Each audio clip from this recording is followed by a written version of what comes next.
നമ്മുടെ മുന്നിലൂടെ ഇപ്പോൾ കടന്നു പോയിക്കൊണ്ടിരിക്കുന്നത് റജബ് എന്ന പുണ്യമാസത്തിലെ ഓരോ ദിവസങ്ങളാണ്. ദിക്റുകൾ ചൊല്ലിയാൽ, സ്വലാത്തുകൾ ചൊല്ലിയാൽ, സുന്നത്ത് നമസ്കാരങ്ങൾ അധികരിപ്പിച്ചാൽ, ഖുർആൻ പാരായണം ചെയ്താൽ, നോമ്പനുഷ്ഠിച്ചാൽ, നല്ല നല്ല സൽക്കർമ്മങ്ങളൊക്കെ ചെയ്താൽ കൂലി കിട്ടുന്ന ഒരുപാട് പുണ്യമുള്ള ദിവസങ്ങളാണ്. പക്ഷേ നമ്മളിൽ ആരെങ്കിലും നമ്മുടെ ബന്ധുക്കളോടോ കുടുംബക്കാരോടോ അയൽവാസികളോടോ നമ്മുടെ കൂട്ടുകാർ മറ്റു മതത്തിൽപ്പെട്ട ആരോടെങ്കിലും നമ്മൾ പിണങ്ങി നിൽക്കുന്നുണ്ടെങ്കിൽ ഒരിക്കലും നമ്മുടെ ദുഹ പ്രാർത്ഥന അള്ളാഹു സ്വീകരിക്കുകയില്ല.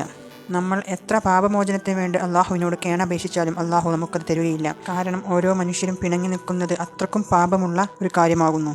എൻ്റെ പ്രിയ കൂട്ടുകാരെ, നമ്മളിൽ ആരെങ്കിലും പിണങ്ങി നിൽക്കുന്നവർ ഉണ്ടെങ്കിൽ ആ പിണക്കം എത്രയും പെട്ടെന്ന് തന്നെ മാറ്റിയെടുക്കുക. ഒരു സലാം പറഞ്ഞ് നമ്മുടെ പിണക്കങ്ങൾ മാറ്റി അവരുമായി നല്ല നിലയിൽ മുന്നോട്ട് പോവുക. നമ്മുടെ മരണം ഏത് നിമിഷം എപ്പോൾ നമ്മുടെ അരികിലേക്ക് വരുമെന്ന് നമുക്ക് ഒരിക്കലും പറയാൻ കഴിയില്ല. റൂഹ് വന്ന് നമ്മുടെ തൊണ്ടക്കുഴിയിലേക്ക് എത്തുന്ന സമയത്ത് നമ്മൾ അള്ളാഹുവിനോട് പാപമോചനം ചോദിച്ചിട്ട് ഒരു കാര്യവുമില്ല, അള്ളാഹു നമുക്കത് തരുകയില്ല. അതുകൊണ്ട് എത്രയും പെട്ടെന്ന് നമ്മുടെ പിണക്കങ്ങളെല്ലാം മാറ്റി റജബ് എന്ന വിത്ത് വിതയ്ക്കാനുള്ള ഈ ഒരു മാസം, റമളാനിലേക്ക് വിത്ത് വിതയ്ക്കുന്ന മാസമാണിത്.